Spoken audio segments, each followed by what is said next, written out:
back. Yeah, Avi Schlein in his book, The Iron Wall, goes back into personal papers, which are really, really revelatory of people's, of the leaders of the of Israel when they were first starting.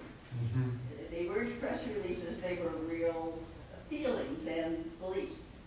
And there is such paranoia there.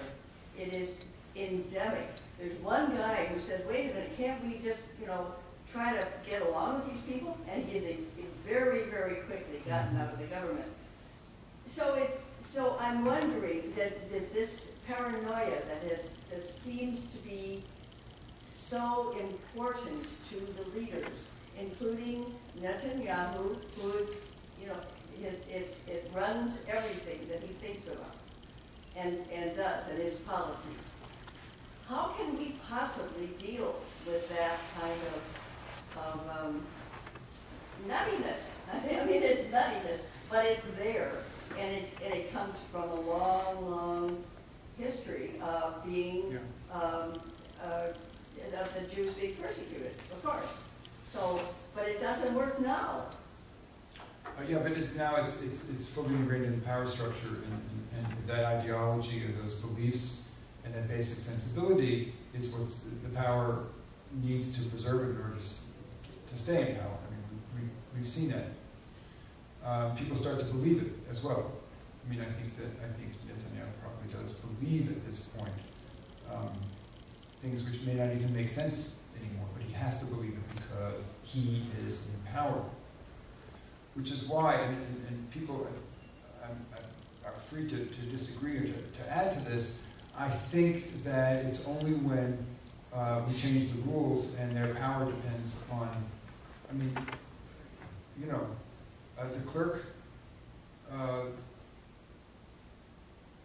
came in to South Africa and totally turned things upside down. But he only did that because he could see, he was smart enough and visionary enough to see that if he were going to stay in power, then the wind was blowing in a different direction. So the wind has to change. You think there are leaders who are going to emerge to be another de Klerk in There are people out there in the wings waiting to be a new government. Palestinians in particular. There's a government, a Palestinian government, a Palestinian and Jewish government in waiting that happen to be in the UK. And they're in exile, they're all in exile, and they're waiting. And I've asked them about that. I said, you guys are waiting to be the new government. And they all deny it. I know they're waiting to be a new government. They're waiting to come back. There's Mandela, and there's a Mandela in prison right now. Mm. But this is all. But the thing is that the Israelis are too smart to let him out. But this is all on the Palestinian side.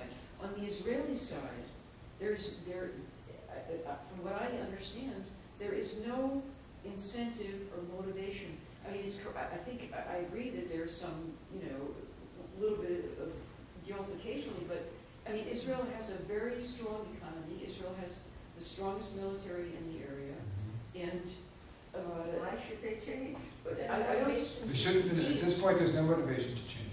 I don't think there is. There's no motivation